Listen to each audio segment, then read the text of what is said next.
로마서의 말씀 우리가 보고 있죠. 로마서 9장, 10장, 11장은 이제 하나님 이스라엘 민족을 향한 하나님의 구원의 역사에 대해서 이야기를 특별히 하고 있는 것을 보게 됩니다.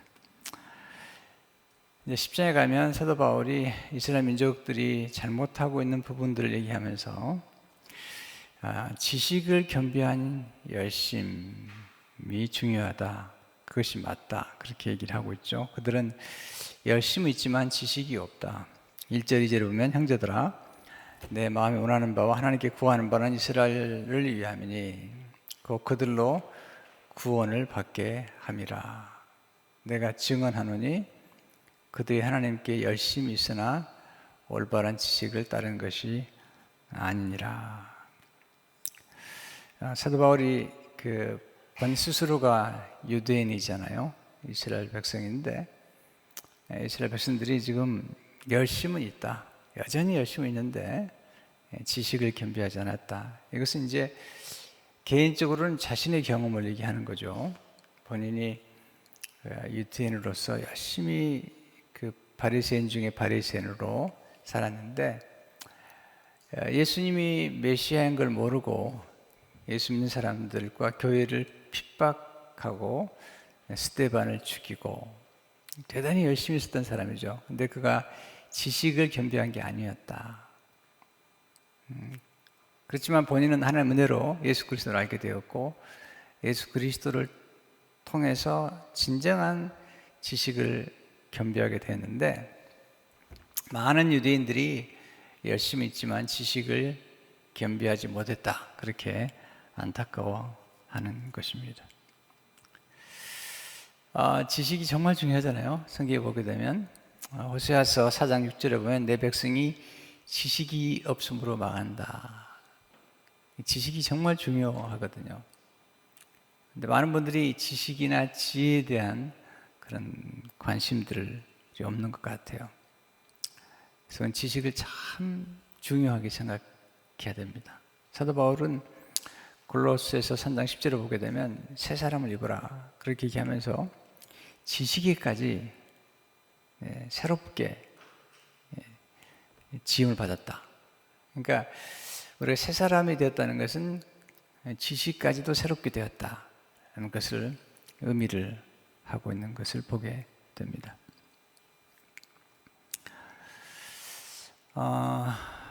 사랑도 마찬가지잖아요. 사랑한다는 것도 지식을 겸비하지 않은 사랑은 아주 위험한 거잖아요. 예를 들자면 본인이 땅콩을 좋아하는데 제가 사랑하는 사람에게 자꾸 땅콩을 주는 거예요. 근데 사랑하는 사람은 땅콩 알러지가 있는 거죠.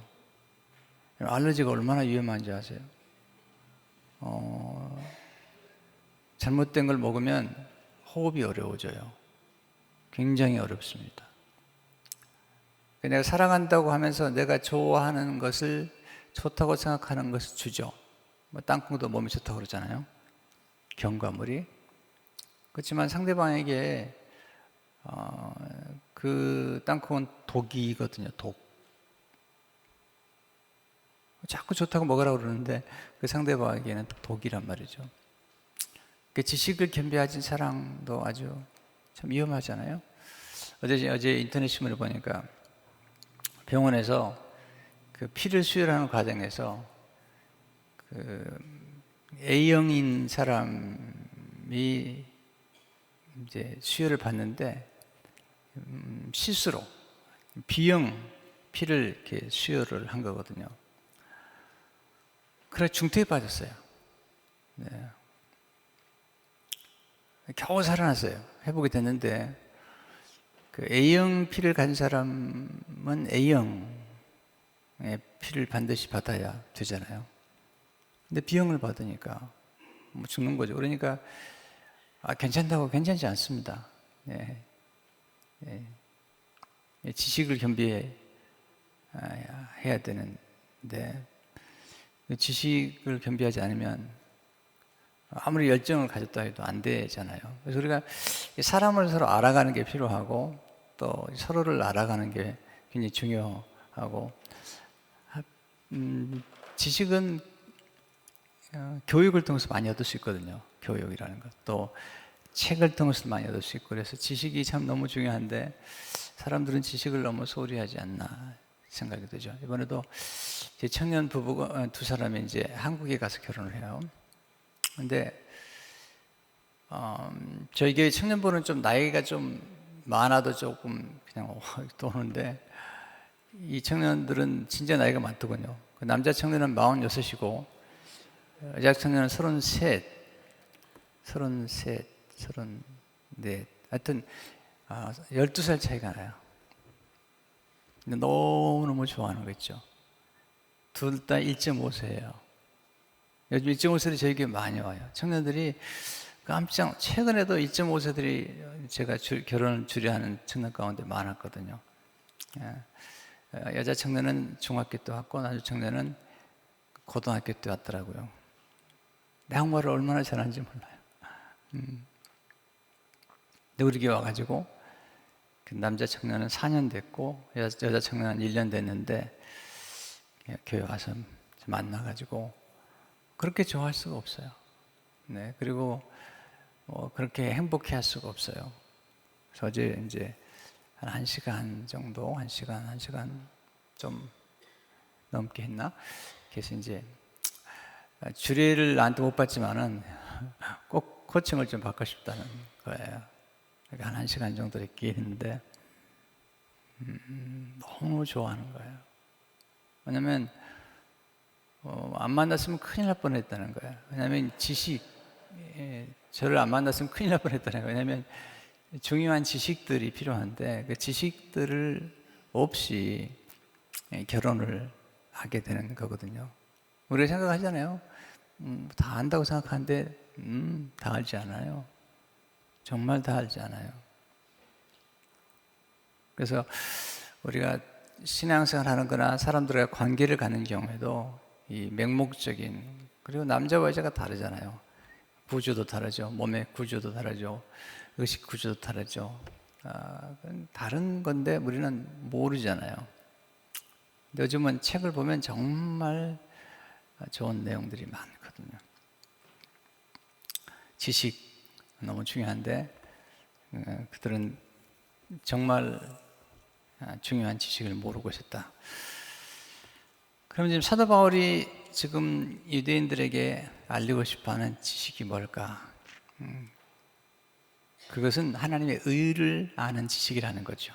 3절, 하나님의 의를 모르고 자기 의를 세우려고 힘써 하나님의 의에 복종하지 아니하였느니라. 이 하나님의 의를 모르고 있다. 그리고 자기 의를 세우려고 하고 있다는 거죠.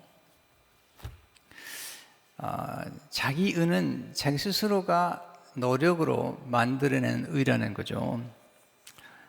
근데 사도 바울이 얘기하죠. 인간은 의로운 사람이 없다. 스스로가 자기 의를 만들 수 있는 사람은 하나도 없다.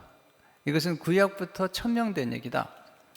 이사야 64장 6절에 보니까 무릇 우리는 다 부정한 자 같아서 우리의 의는 다 더러운 옷 같으며 우리는 다 잎사귀 같이 시듬으로 우리의 죄악이 바람같이 우리를 몰아가나이다.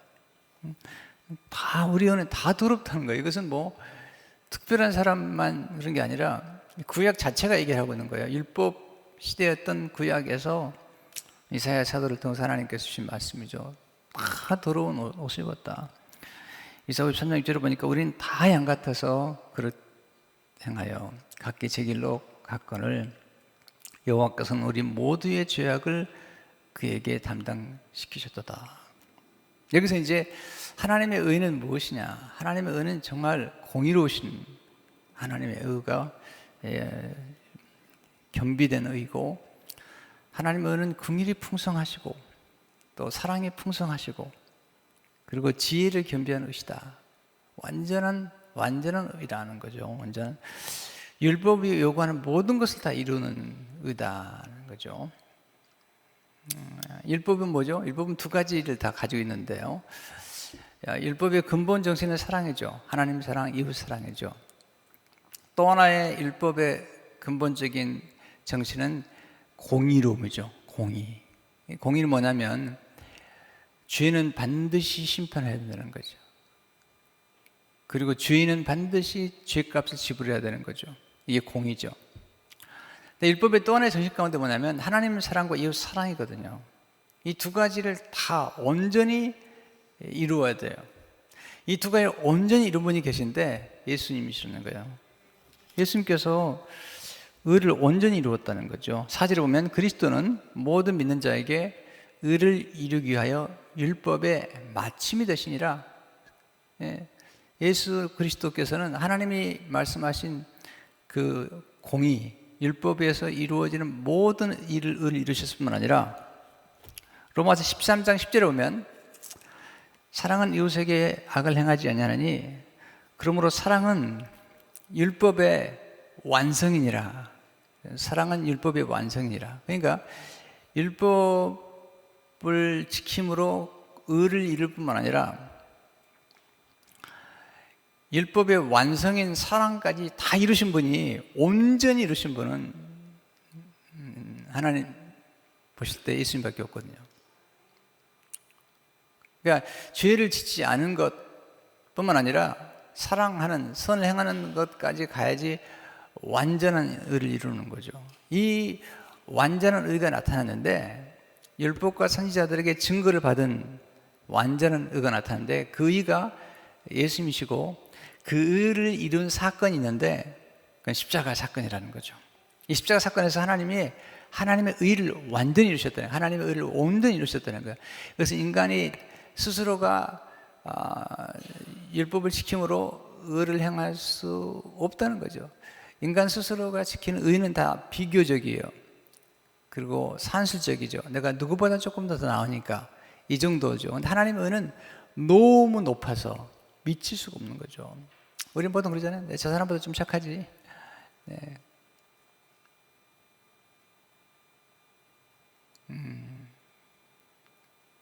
그러니까 우리가 생각할 때 상대적이고 비교적인 같은데 뭐 이게 보통 문제가 아니잖아요.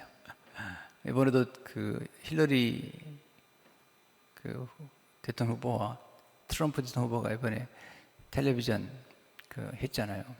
신문에 보시면 자세히 나오잖아요. 세금 보고 하라니까 자기는 세금 보고 아직 안 했다는 거예요. 스마트하다는 거예요, 자기가. 또 재산을 불렸는데 뭐 세금을 안 내도록 머리를 썼다는 거죠. 왜냐하면 비즈니스에다가 다른 비즈니스를 뱅크럽 시켜버리는 거죠.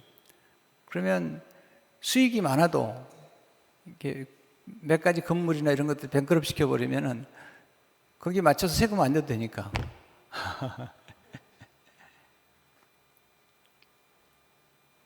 이렇게 해서 돈을 번 사람이 스마트하다고 스스로 생각하고 있다고 생각하니까 정말 도덕성,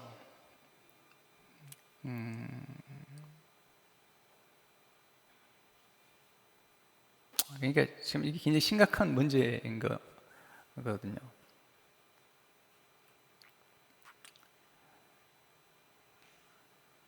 그러니까 이건 뭐 완벽할 수 없죠.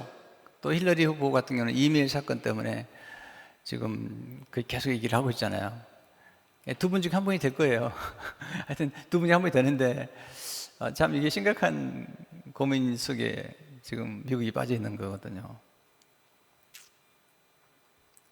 이건 뭘 벌써 알 수 있냐면 우리 인간은 아무리 뭐 대통령 후보까지 올라갔으니까 대단한 분들이죠, 사실은.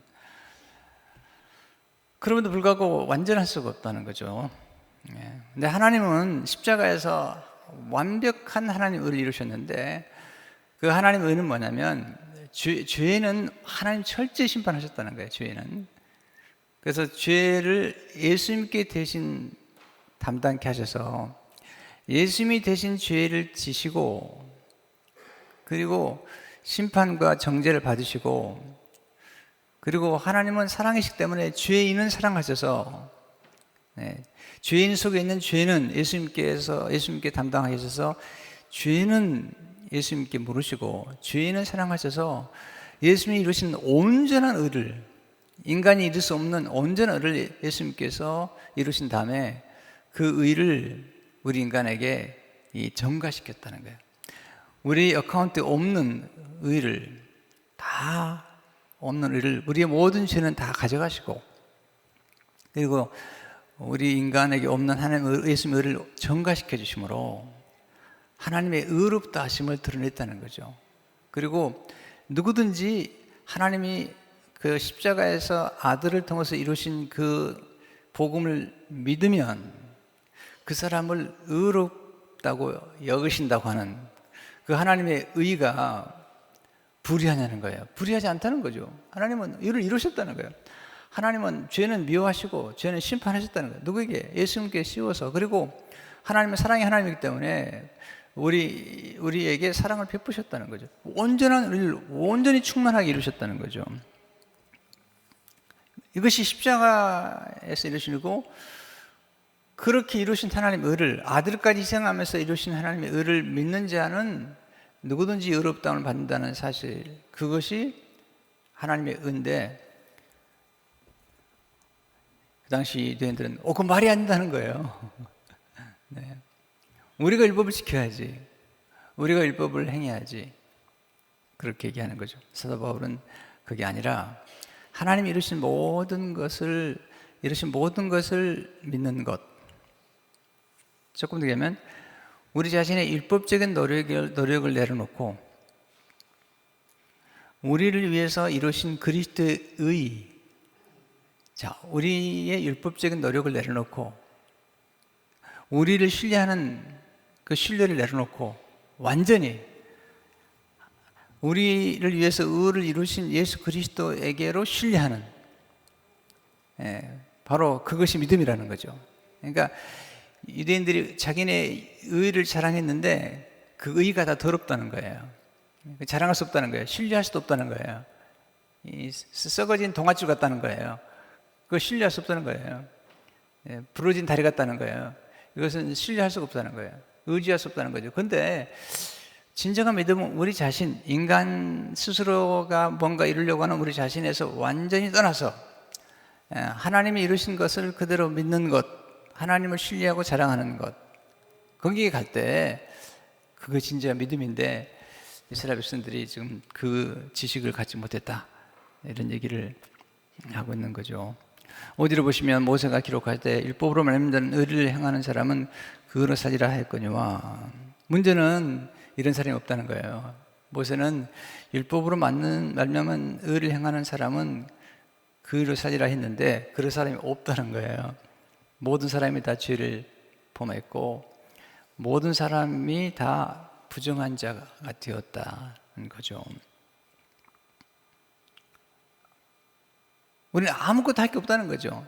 자, 6절 7절의 말씀이 좀 어려운 얘기인데요. 이런 얘기죠. 믿음으로 말미암은 의인은 이같이 말하되 내 하나님 누가 하늘에 올라가겠느냐 하지 말라 하니, 올라가겠느냐 하면 그리스도를 모셔내리는 것이 아니요. 네. 혹은 누가 무정에 내려가겠느냐 하지 말라 하니, 내려가겠느냐 하면 그리스도를 죽은 자 가운데서 모셔 올리려는 것이라. 믿음으로 말미암은 의는 이런 거예요. 우리가 할 수 있는 게 아무것도 없다는 거예요. 우리 스스로가 하늘에 올라가겠다고 예수님이 내려오셨다는 거예요. 우리 스스로가 무지하게 내려가겠다고 예수님이 부활하셨다는 거예요. 이미 다 예수님이 하셨는데 우리가 할 게 없다는 거예요. 우리 스스로가 하늘에 올라가겠다고 하나님이 예수님이 내려오셨다는 거예요. 이미 올라갈 필요가 없다는 거예요. 우리가 음부에 내려가겠다고요? 내려갈 필요 없다는 거예요. 예수님이 십자가에 죽으시고 이미 부활하셨다는 거예요. 그래서 우리가 할 수 있는 건 없고 예수님이 다 이루셨다는 거예요. 이제 이 진리가 온전한 의를 이루신 예수 그리스도, 그 의를 믿는 것. 그러니까 성경 말하는 믿음은 뭐냐면 우리가 의롭게 되기 위해서 우리가 할 것은 아무것도 없다는 거야. 예수 그리스도의 의를 힘입는 것, 우리에게 없는 의를 예수님이 전가시켜 주신 그걸 믿는 것, 그리함으로 우리가 그 하나님의 축복을 받는 것. 할렐루야.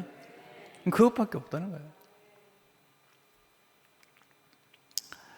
사실 우리 삶 속도 마찬가지잖아요. 우리가 사실 살아가면서 굉장히 노력을 하는데 여러분 한번 해보세요. 여러분이 겸손하려고 마음먹고 겸손을 깊이 생각하잖아요. 그럼 자기가 겸손하지 않다는 것을 자꾸 발견하게 돼요. 이상해요. 인간은 사도 바울이 로마 7장의 얘기처럼 자기가 원하는 선을 행하지 못하고 원하지 않는 악을 행하는 수밖에 없는 게 인간입니다. 혹시 여러분 그런 경험 안 해보셨어요? 결혼생활 하면서? 네, 밖에 있다가 오늘 내가 집에 들어가면 아내에게 정말 잘해야 되겠다. 오늘 내가 아내를 위해 정말 친절하게 하고, 오늘 들어가면 아내를 사랑한다고 얘기도 하고, 그리고 설거지도 하고 데킴도 하고, 네, 오늘은 빨래도 대신 해주고 라고 생각하고 이제 딱 들어가는 순간, 마누라 얼굴을 보는 순간 그 생각이 싹 사라져버려요. 싹 사라져. 완전히 사라지는 거예요. 이 인간은 내가 하루 종일 일하고 왔는데 지금 뭐 하고 있나. 또 그렇죠. 아내가 참 살면서 남편이 얼마나 힘들까 생각하면서 남편 들으면 뽀뽀도 해주고 얼마나 고생했냐고 얘기도 해주고 그러려고 했다가 남편을 보는 순간 그런 생각이 싹 사라지는 거예요. 이놈의 인간, 내가 얼마나 집에서 고생하는데, 이 집안일이 얼마나 많은데 뭘 알지도 못하면서 그냥 와가지고.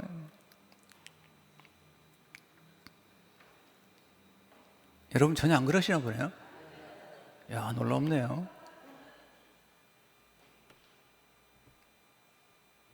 그렇잖아요.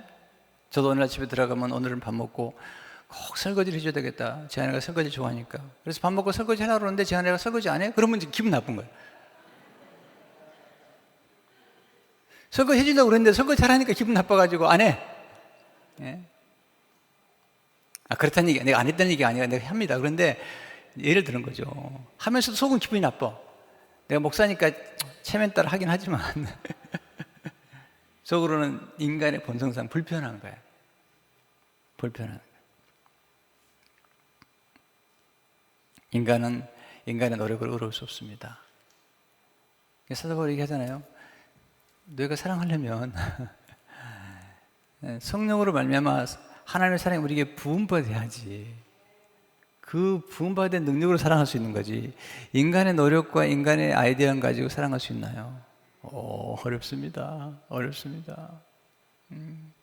살아보세요. 어렵습니다.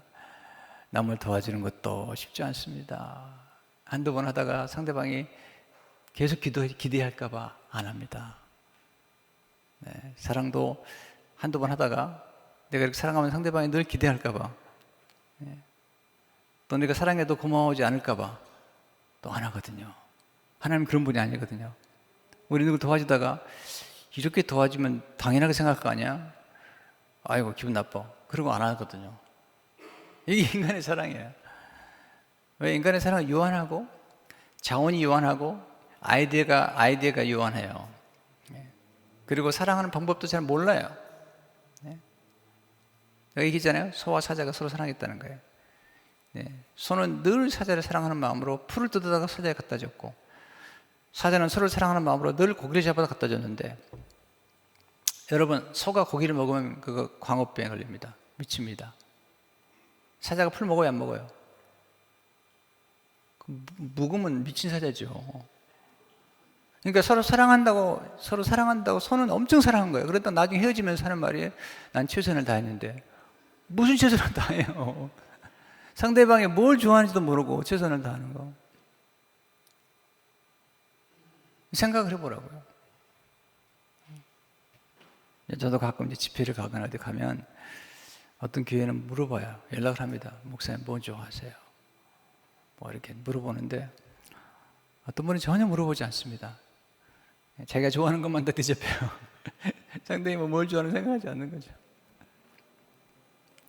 그러니까 성경이 말하는 하나님의 사랑과 하나님의 은혜는 정말 놀라운 거잖아요. 인간이 가진 모든 필요를 아시고 또 인간의 모든 지식을 아시고, 왜냐하면 하나님을 만드셨기 때문에 우리 인간을 아시고 남자와 여자를 또 아시고 우리의 성향을 아시는 거예요. 우리의 성향. 그리고 우리를 사랑하되 우리의 성향, 나무의 결을 따라서 목수가 나무를 만지는 것처럼 하나님 우리의 성향을 따라서 우리를 우리를 자꾸 만들어 가시는 거예요. 네. 저는 이렇게 목양하고 또 이렇게 목회자를 섬기고 이런 걸 좋아하지만 뭐 대외적으로 나가가지고 무슨 대회장 하는 거 이런 거 너무 싫어하거든요. 성향에 맞질 않아요. 맞질 않아요. 자꾸 별로 좋아하지 않아요. 네. 어떨 때는 내게 맞지 않아서 입었을 때처럼 불편한 게 없잖아요. 네. 다윗이 사울이 입혀준 옷을 입어보죠. 체면상 한두 번 입어보더니 안 되겠다는 거. 다 벗어버리고 자기 옷 입고 나가는 거죠. 네. 그러니까 성경에 나와 있는 이 말씀 가운데 오늘 이 하나님이 우리에게 주신 그 믿음의 의에 이르는 그 길은, 진정한 지식은 하나님의 모든 걸 이루시고 이루신 다음에 그것을 우리로 하여금 받아 누리라는 거예요. 누리라는 거예요. 이거 하나님이 하신 거예요. 밥상 다 차려놓으신 거예요. 홍해바다 걸리던 대로 다 하나님께서 갈라놓으신 거예요. 우린 지나만 가라는 거예요. 가나안 땅 하나님이 직접 다 이미 도와주신 거예요. 그리고 가서 취하기만 하라는 거예요. 그 다음에 이제 주시는 말씀이, 이제 우리는 마음으로 믿고 입으로 고백하라. 이것이 이제 신앙에 들어가는 길이다. 이런 얘기를 하는 거죠. 8절 오시면 그러면 무엇을 말하냐? 말씀이 내게 가까워 내 입에 있으며. 이 말씀은요, 이미 모세가 한 얘기예요. 모세가 신명기 30장 14절을 보게 되면 오직 그 말씀이 내게 매우 가까워서 내 입에 있으며 내 마음에 있은즉 내가 이를 행할 수 있느니라. 오직 그 말씀이 내게 매우 가까워서 내 입에 있으니, 내 마음에 있다 했으니 곧 우리가 전파하는 믿음의 말씀이라. 하나님의 말씀이 가까이 있다는 거예요. 그리고 그 말씀을 가까이 하면서 그 말씀이 우리의 입에 있다는 거죠. 그리고 우리 마음에 있다는 거죠. 그래서 구절을 보면 내가 만일 내 입으로 예수를 주로 시인하며 또 하나님께서 그를 죽은 자 가운데 사신 것을 내 마음에 믿으면 구원을 받으리라. 10절 사람이 마음으로 믿어 의에 이르고 입으로 시인하여 구원에 이르느니라. 이것은 이제 팀 켈러 같은 분은요 이렇게 하더라고요. 이 마음과 입이 이게 하나라는 거예요. 이게 히브리적 방법인데 대비를 시키는 거예요. 대비를 시킬 때 똑같은 내용을 다르게 표현하는 것이다. 그래서 우리 마음으로 믿어 의르고 입으로 고백한다는 것은 마음과 입이 하나로 움직이는 것이다. 이렇게 표현을 해요. 사실 우리가 마음에 있는 것을 얘기하잖아요. 그리고 입술에 있는 것들을 얘기하는데 하나님의 말씀이 늘 우리 가까이 있도록 하라는 거고요. 저는 이제 성경 암송을 참 중요하게 생각해요. 그리고 이 어떤 진리도 아주 반복하는 걸 중요합니다. 왜냐하면 내가 이렇게 강의를 하거나 또 말씀을 전할 때 보면은 내 머리에도 새겨진 말씀이 있고요, 내 마음에도 새겨진 말씀이 있는데 내 혀에 새겨진 말씀, 늘 중얼중얼 해가지고 내 혀에 새겨진 말씀이 이 말씀을 전할 때마다 놀라운 능력을 가져오는 거예요. 그러니까 똑같은 말씀을 전하더라도 하나님의 말씀을 내가 온전히 외워서 그 말씀을 전하기 때 더 놀라운 권세가 있더라는 거죠. 근데 마음으로 믿어 의르고 입으로 고백하여 구원에 이르니라. 그러니까 하나님의 말씀을 내가 마음으로 뿐만 아니라 입으로 고백하는 훈련을 하는 게 참 중요하다는 생각이 들죠. 그래서 여러분들이 어떤 말씀이든지 또는 좋은 문장이든지 이런 것들을 자꾸 입으로 이렇게 되뇌기는 훈련을 할 필요가 있어요. 왜냐하면 내가 산을 향하여 눈을 들리라. 나의 도움이 어디서 올고 나의 도움이 천지를 지으신 여호와에게서로다. 가장 좋은 말씀이잖아요. 내가 산을 향하여 눈을 들리라. 그런데 그림을 그려보는 거죠. 내가 산 언덕을 향한 성전을 올라가면서 불렀던 노래 중에 하나예요. 시편 120편은요. 내가 산을 향하여 성산을 향하여 눈을 들리라. 나의 도움이 어디서 올고 나의 도움은 천지를 지으신 여호와에게서로다 라고 그 말씀을 자꾸 묵상하다 보면은 이 말씀이 내 혀에 있어가지고 움직이기 시작하는 거죠. 최근에 신달자라고 하는 시인이 있는데요, 이분이 굉장히 어려움을 많이 겪었어요. 인생에서 네, 아주 어려움을 많이 겪으면서 시를 썼던 분 중에 한 분인데, 이분이 쓴 시 가운데 불행이라는 시가 있어요. 짧은 시인데 감동을 줬어요. 불행, 불행. 불행 싫어하잖아요. 이렇게 썼어요. 불행, 던지지 마라. 박살난다. 그것도 잘 주무르면 옥이 되리니. 불행, 던지지 마라. 박살난다. 불행이라고 함부로 던지지 말라는 거예요. 그것도 잘 주무르면 옥이 되리니. 여러분, 은혜를 안 받나요? 이건 굉장히 감동이 주던데요, 나는. 인생의 우리 삶 가운데 불행처럼 느껴지는 일들이 얼마나 많아요. 이건 참 불행한 거야. 이것은 비극이야. 이것은 시련이야. 이것은 고난이야 라고 생각할 수 있는 것들이 많지만, 나중에 지나고 보니까 놀라운 축복이 되거든요. 사도 바울이 유라굴라 강포를 만나고 그 주인의 몸으로 끌려가잖아요. 그게 불행한 사건이죠. 근데 그걸 버리지 않았어요.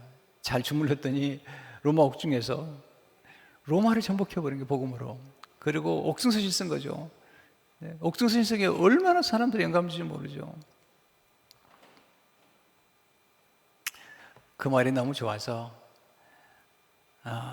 내가 늘 얘기하는 역전의 이야기, 또 시련이 주는 축복을 담은 짧은 시여서 내가 지금 이틀 동안 내 입술로 중얼거렸거든요. 불행, 던지지 마라. 박살난다. 그것도 잘 주무르면 옥이 되리니. 와우. 성경의 말씀을 얘기하고 있는 거예요. 고난, 어려움, 던지지 마라. 박살난다. 잘 주무르면 축복이 된다는 거예요. 그러니까 하나님의 말씀과 함께 하나님의 말씀에 어떤 원리가 담긴 좋은 시나 좋은 문장들을 외우고 살면 너무너무 축복이 되는 거죠. 우리 인생에 얼마나 불행 같은 사건들이 우리에게 행복을 준 일이 얼마나 많아요. 이건 내가 정말 놀라운 일이다. 내 인생이 실패다 라고 생각했던 것들이 우리에게 주는 축복이 얼마나 많아요.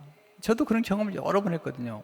그냥 교회가 어려움을 겪고 또 새로운 길을 시작하면서 그 당시에는 이건 불행처럼 생각했는데 지나가 보니까 잘 어루만졌더니 그게 축복이 돼가지고 잘 만졌더니 불행을 잘 만졌더니 감사가 돼가지고 감사의 영성이라는 책이 영어로 나오고 이야 놀라운 경험을 하게 되는 거죠. 또 난관을 돌파하는 기도, 이것도 인생의 난관을 많이 경험하다가 내가 난관을 잘 돌파하는 은혜를 받은 거죠. 그래서 이번에 책으로 또 나오죠. 10월 달에 이제 이번 지금 인쇄에 들어갔습니다. 지나간 거긴 하지만 그런 사람들에게 감동을 주고 이번 한국에 나가게 되면 몇 군데 교회에서 그 설교를 하려고 그러죠. 근데 여기서 이제 그 사도 바울이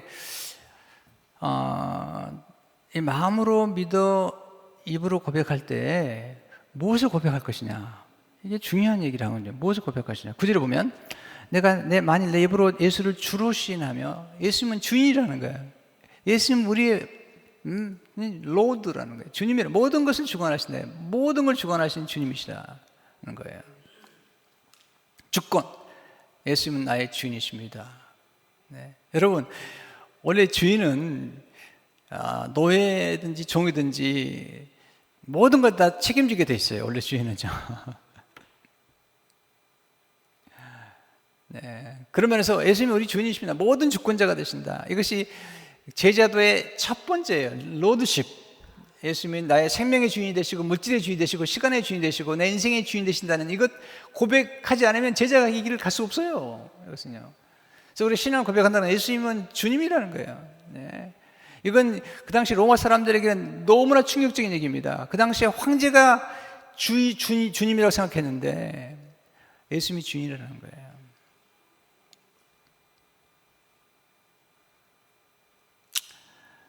어제 청년들을 결혼 코칭을 하면서 내가 얘기했습니다. 너희 복 받고 싶냐? 네. 너희들 복 많이 받았는데 앞으로 물질적인 복을 받고 싶고 환경의 복을 또 받고 싶으냐? 내가 가르치지 마. 11조 해라. 11조. 네, 11조 생각해봐라 한번. 성경에 보면 하나님의 인격을 보고 약속했다.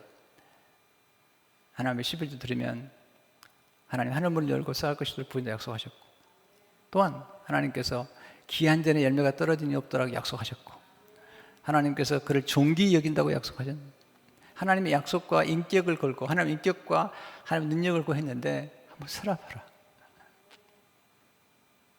이제 둘이 결혼하면 앞으로 집도 필요하고 또 애들 키우다 보면 물질이 필요할 텐데 한번 살아봐라. 장기적인 안목을 보고 한번 살아봐. 하나님은 우리의 물질이 주인이 되고 심능을 거두게 된다.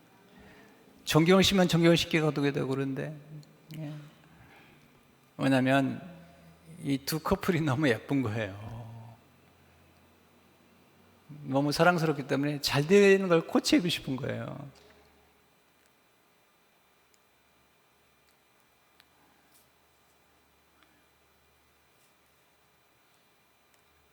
하나님이 말씀하신 게 맞거든요. 하나님의 약속을 믿는 게 맞거든요. 장기적인 차원에서 보게 되면요, 이 단기적인 차원이 아니라 장기적인 차원에서 보게 되면 하나님의 말씀을 따라 사는 것이 얼마나 놀라운 축복을 가져오는지 이건 상상을 초월하는 거예요.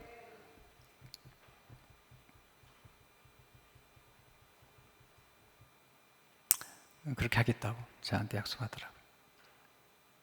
그러니까 첫째는 예수님은 주님이시다. 두 번째는 믿는 내용인데 뭘 믿느냐? 예수님이 십자가에 죽으시고 부활한 걸 믿는 거라는 거예요. 9절, 내가 만약 내 입으로 예수를 주로 시인하며 또 하나님께서 주를 죽은 자 가운데서 살리신 것을 내 마음에 믿으면 구원을 받으리라. 예수님의 십자가에 죽으심과 부활, 그렇게 함으로써 이루신 하나님의 의, 그 내용을 믿으라는 거죠. 그걸 믿고 마음으로 믿고 입으로 고백하라는 거죠. 10절, 사람이 마음으로 믿어 의에 이르고 입으로 시인하여 구원에 이르느니라. 자, 그러면 어떤 축복을 하나님이 주시는가? 믿는 자는 어떤 축복을 받는가?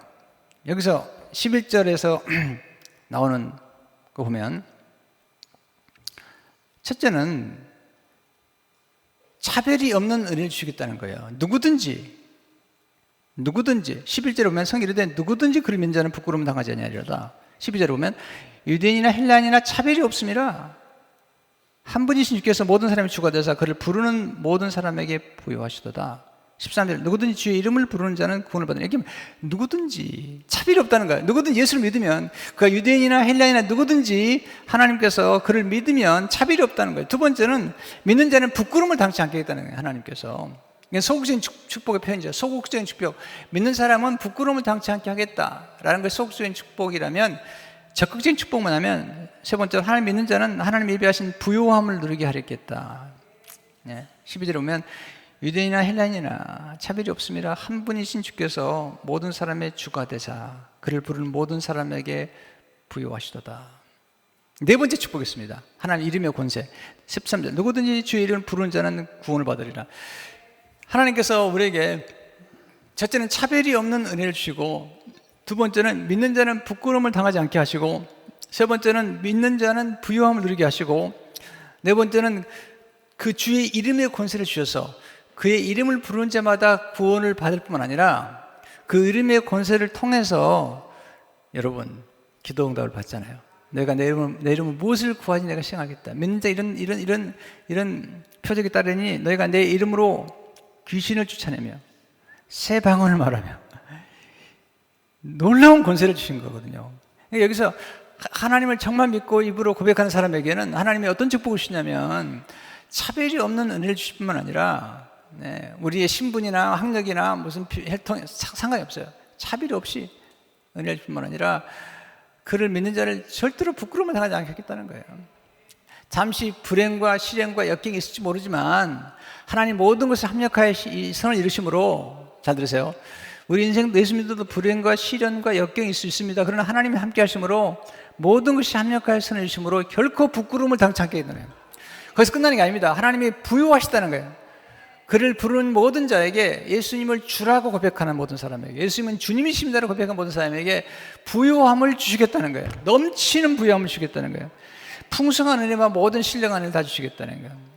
그리고 주의 이름을 부르는 자마다, 이것은 요엘서에 있는 말씀인데 요엘서 2장에 있는 말씀을 사도행 2장 20절에서 사도 베드로가 또 얘기하죠. 누구든 주의 이름을 부르면 그러는데 예수 그리스도 이름 부르면 유대인이나 헬라인이나 차별이 없고 그 이름의 권세를 가지고 놀라운 축복을 누린다는 거죠. 할렐루야.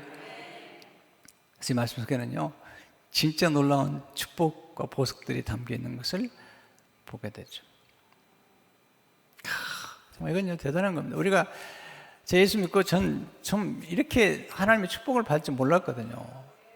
정말 초라하기 그지없는 그 어린 학생이 예수를 믿고 무릎으로 기도하면서 그 기도 예수를 받아가지고 지금까지 72년부터 예수 믿고 44년 동안 이 걸어온 길을 보면 수많은 기도 응답과 기적과 하나님의 부여하심과 영적인 부여뿐만 아니라 환경적으로도 우리 교회도 보세요. 20의 그 땅에다 하나님 하신 일들 보면요, 정말 놀라운 일이 놀라워요. 아멘도 안 하신 바 같은 놀라운 일들이 벌어지고 있는.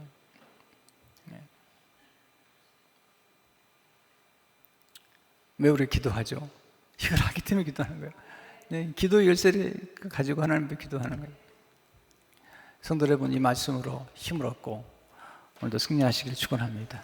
하나님 아버지, 우리에게 주의 이름을 부르게 하시고 예수님을 주라고 고백하게 하시고 예수님 십자가에 죽으시고 부활하심으로 우리를 의롭다 여기신 그 놀라운 사실을 깨닫게 하시는 하나님, 우리를 사랑하셔서 우리의 죄는 예수님께 담당시키시고 죄인은 우리를 사랑하셔서 예수님의 완전하고 충족한 모든 율법을 다 이루신 그 일을 우리에게 주신 것에 인하여 감사드립니다. 이제 우리 예수 그리스도를 이름을 부름으로 부유한 삶을 살게 하신 하나님, 오늘도 이 안에서 놀라운 축복과 감사가 넘치도록 역사해 주옵소서. 예수 이름으로 기도하옵나이다. 아멘.